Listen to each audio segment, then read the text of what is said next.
नमस्कार, मैं अमित सिंह दवायर के फेसबुक लाइव में आपका स्वागत करता हूं। देश भर में अखबारों में काम करने वाले पत्रकारों को मजीठिया वेज बोर्ड पर सुप्रीम कोर्ट के फैसले का इंतजार था। यह घड़ी बीत गई है। कल सुप्रीम कोर्ट ने फैसला सुना दिया है। इस फैसले पर बात करने के लिए हमारे साथ वरिष्ठ वकील प्रशांत भूषण जी हैं। हम उनसे जानते हैं कि क्या है इस फैसले का मतलब जो कल जो सुप्रीम कोर्ट ने सुनाया है। तो सुप्रीम कोर्ट ने दो तीन महत्वपूर्ण चीज़ें बोली हैं। एक तो खैर ये बोला है कि Majithia wage board contractual employees के ऊपर भी लागू होगा।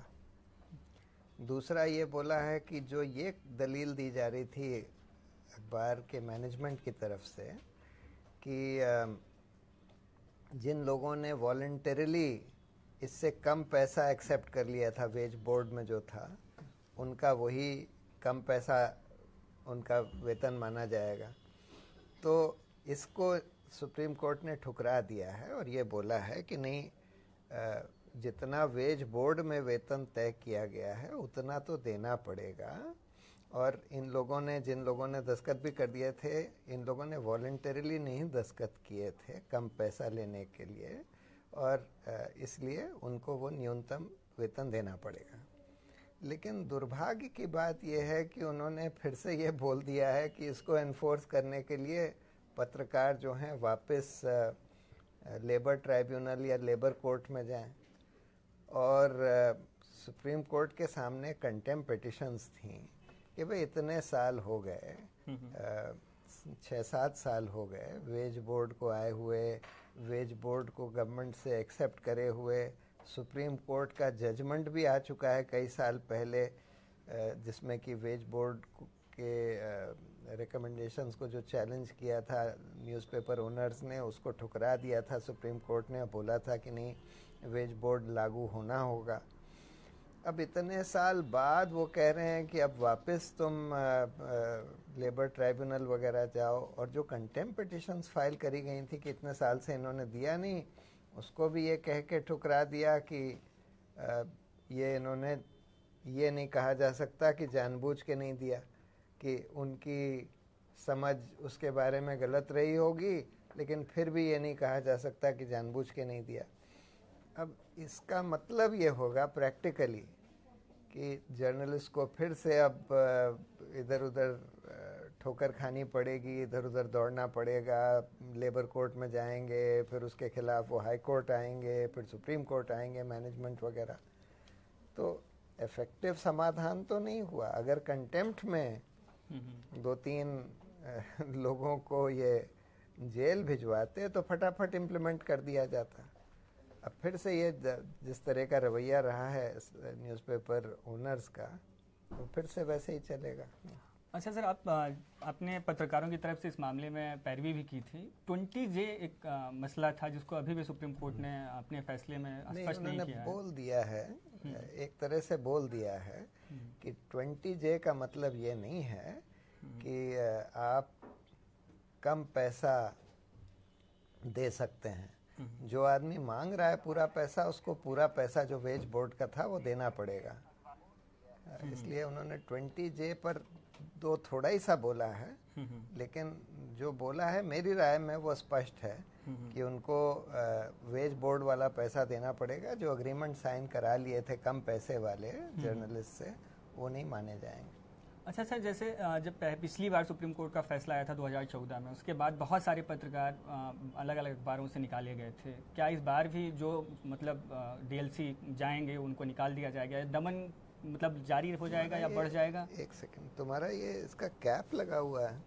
हाँ सर, वो चल रहा है ये लाइव। हाँ, क्या कह रहे हो? तो मतलब क्या एक बार फिर से पत्रकारों को मतलब मालिकों के दमन का शिकार होना पड़ेगा? सुप्रीम कोर्ट ने अपने फैसले में वही कर दिया है।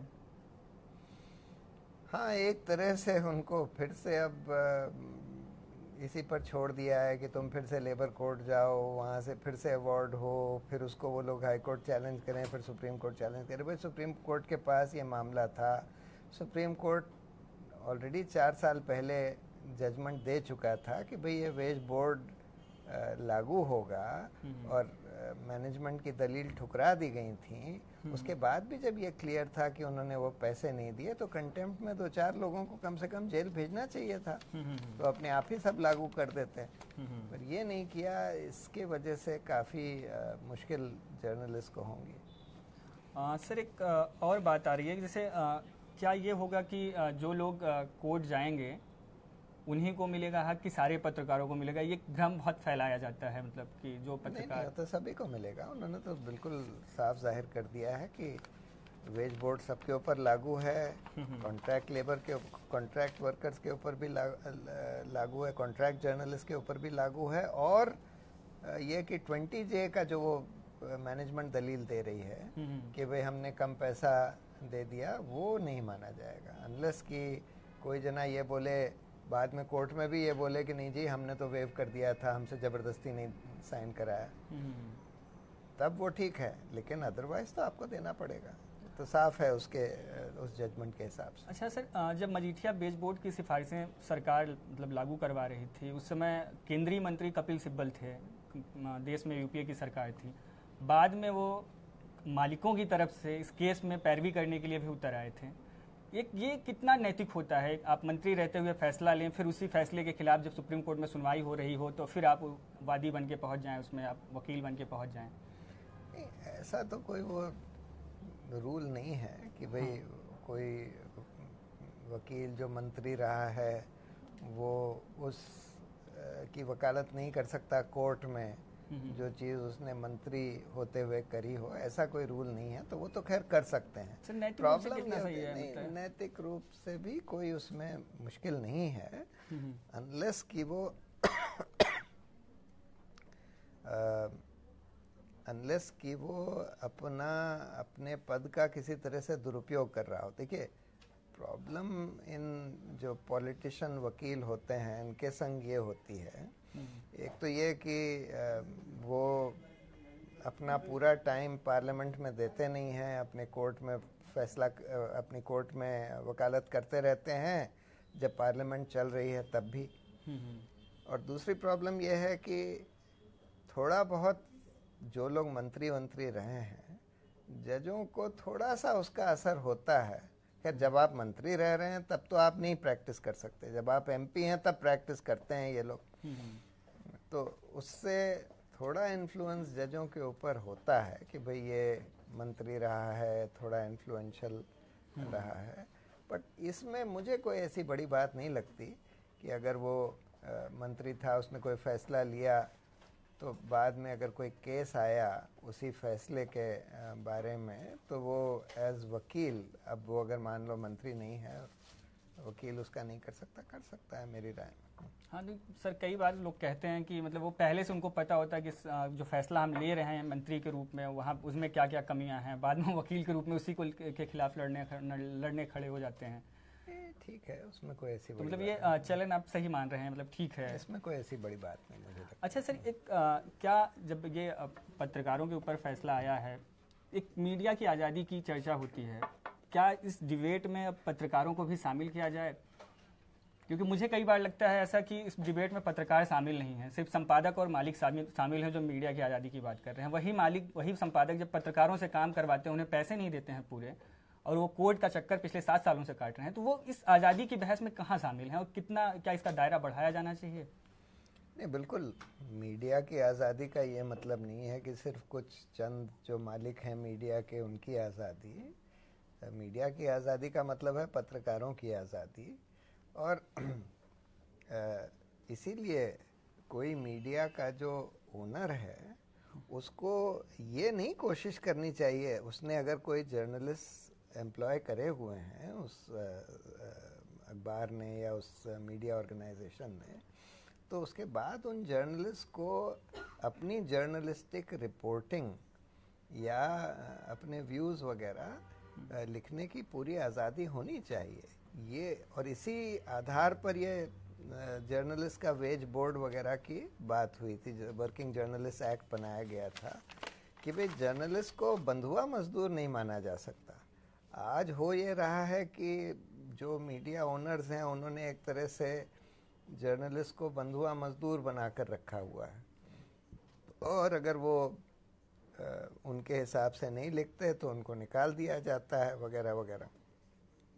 तो ये तो मीडिया फ्रीडम के, मेरी राय में मीडिया फ्रीडम के खिलाफ है, क्योंकि मीडिया फ्रीडम का मतलब है कि जर्नलिस्ट का जो जनरल बॉडी ऑफ जर्नलिस्ट हैं उनका फ्रीडम। उसका ये मतलब नहीं है कि भाई किसी जर्नलिस्ट को कोई मीडिया का ओनर या मैनेजमेंट निकाल नहीं सकता। बिल्कुल निकाल सकता है, अगर कोई जर्नलिस्ट मिसकंडक्ट करे, जर्नलिस्टिक एथिक्स के खिलाफ कुछ काम करे वगैरह वगैरह।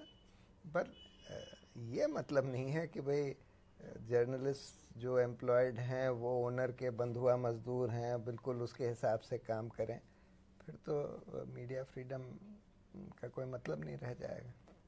अच्छा सर, जब सुप्रीम कोर्ट ने सारे मामले को फिर से डीएलसी के पास भेज दिया है, जबकि जब सुनवाई हो रही थी तो कई बार ये साबित हुआ कि डीएलसी ने अगर ढंग से काम किया होता तो ये सारी चीज़ें लागू हो गई होती, तो क्या वो अपने फैसले को सही ढंग से लागू करवाना चाह रहा है, या मतलब इससे क्या मतलब समझा जाए? क्या पत्रकारों को यहाँ एक बहुत बड़ी अपॉर्चुनिटी थी सुप्रीम कोर्ट के पास अपने ही फैसले को लागू कराने की।